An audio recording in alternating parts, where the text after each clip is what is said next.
Boa tarde, estamos aqui na TV Premier, no Show da Tarde, ao vivo, e hoje nós temos uma entrevista muito especial, um parceiro, mas antes de falar deste convidado, eu queria falar um pouquinho. No programa passado, eu falei do livro do Edgar Morin, que é Os Sete Saberes Necessários à Educação do Futuro, como uma dica, né? Eu queria agora indicar para vocês este livro aqui, que é Terra Pátria, de Anne Bridget Erne e de Edgar Morin. E no próximo programa, que eu quero fazer um programa solo, vou falar um pouco do resumo, tanto do livro Os Sete Saberes Necessários à Educação do Futuro, como este livro, Terra Pátria. Tá bom?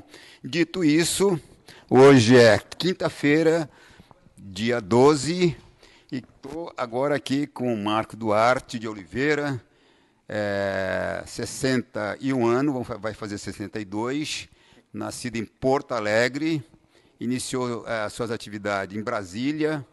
Ele é pesquisador, estudioso, músico, enfim. Mestre Cadu é uma pessoa de vários talentos, né, de vários atributos. Eu gostaria de apresentar a vocês Marcos Oliveira, conhecido popularmente, nacionalmente e internacionalmente como Mestre Cadu. Boa tarde, Mestre Cadu.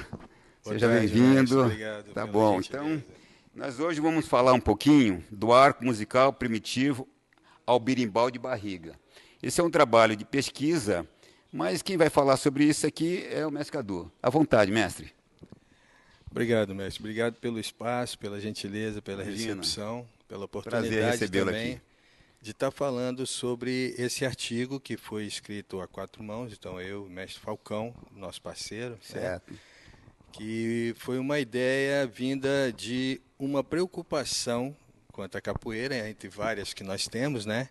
Vou dar mais ou menos um contexto de como aconteceu para escrever esse livreto, que ele fala justamente esse artigo todo que foi aprovado lá pela Unicamp, né? Ele começa depois do registro da roda de capoeira do ofício dos mestres, né? E como a gente chama popularmente, do registro da capoeira mundialmente. Comecei a me preocupar com o berimbau, porque pelas pesquisas que eu já vinha fazendo há muitos anos, tudo indicava que o berimbau fosse um instrumento construído no Brasil, um arco musical de origem africana, árabe, que seja anterior, antecedente, mais um arco musical que se torna berimbau aqui no Brasil. E aí eu conversando com alguns técnicos no IFAM, lembra do Lucas, né, o técnico do IFAM, lembro dele. eu perguntei para ele qual que seria a melhor alternativa. Seria tombar o instrumento ou registrar o instrumento? E ele falou assim, ó, tombar seria complicado porque todo artesão de capoeira, todos os mestres que constroem birimbaus e vendem, todo artesão, ele tem a sua maneira própria de fazer. E se você tomba aquele instrumento, todo mundo tem que Tem que ser um fazer padrão, daquela né? mesma maneira. Sei, entendi. Então, talvez melhor seria registrar. Registrar o instrumento seria mais importante. Porque aí ele estaria registrado como um patrimônio brasileiro. Então, eu teria que provar sobre isso. Eu levantei uma série de documentações, de pesquisas, né? E levei a ideia para o mestre Falcão. E ele falou, pô, Cadu, tem alguns materiais também falando nessa direção. Isso aí dá para a gente construir um artigo muito bom. E aí começamos a construir esse artigo, porque para provar que o berimbau seria um instrumento originalmente brasileiro, eu teria que atravessar várias etapas. Eu não sei se o mestre quer que eu continue. Não, pode continuar, mestre, pode E continuar. aí o que acontece? Porque nós temos que perceber o seguinte, o arco musical ele chega na memória dos escravizados aqui no Brasil. Ninguém traz um berimbau fisicamente. Entendi. Né? Até então, não era esse nome. Se dizia urucungo, gunga, burumbumba. Existiam vários arcos musicais Com nomes africanos. com nomes africanos, né? E que aqui no Brasil, após o berimbau, quando ele chega, mestre Bimbi, muitos mestres chamavam de urucungo ainda. Né? Os vendedores de rua, na época do Brasil escravizado, vendiam com urucungo.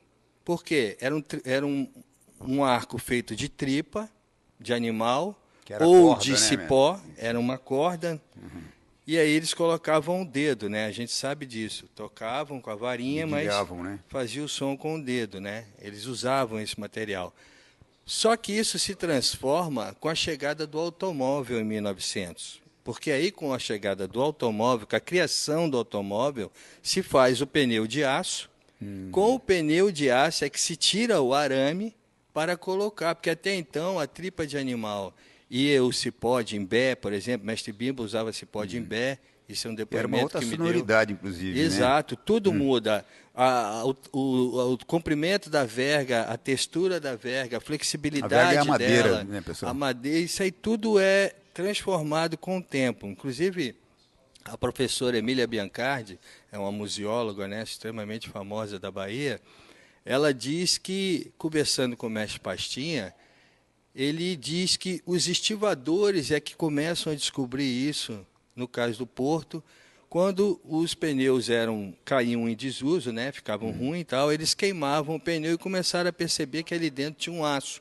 Como anterior ao aço, eles já tinham usado arame de cerca para ver se ficava bom, arame de construção e etc.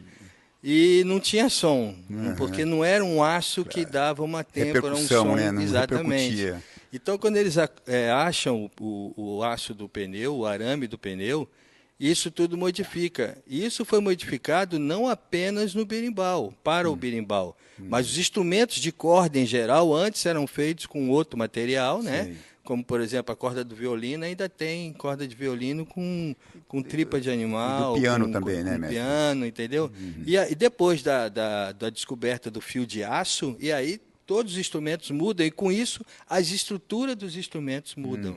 Então, mestre, a tese de vocês é de que o berimbau, hoje mundialmente conhecido, ele é brasileiro. É uma Exatamente. criação brasileira. Exatamente. Que aí com isso, que quando você tira a tripa de animal ou o cipó Tá. e coloca o aço, você não consegue mais tocar colocando o dedo. Certo, Então você certo. tem que usar um outro artifício, que foi o dobrão. Sei. Para poder Entendeu? fazer. Exato. E além disso, o berimbau é o único instrumento, é o único arco musical que tem o acompanhamento de um outro instrumento que é o cachixi. É o segundo instrumento. Né? Exatamente. Então, Exato. o cachixi, em todos os lugares que ele é usado, em percussão ou no mundo do povo de santo, do candomblé, ele é um instrumento único, solo, ele é tocado.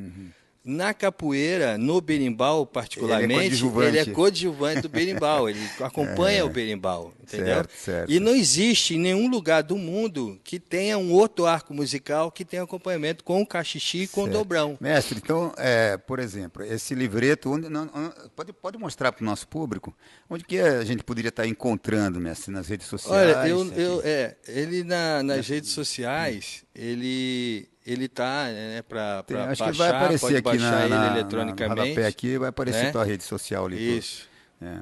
Entrar em Entrando na contato. internet, ele pode Isso. ser baixado, tá? Ele saiu como artigo pela Unicamp, foi Certo. aprovado, né? Então, quando a pessoa coloca lá berimbau, ou pesquisa do berimbau ou do urucungo, isso aí já vai aparecer. Tá certo, mestre. Então, eu queria agradecê-lo. Né? Eu acho obrigado. que foi um espaço de oportunidade para que Pra as pessoas divulgar, possam conhecer melhor. Inclusive, o berimbau é um instrumento símbolo, né, da capoeira.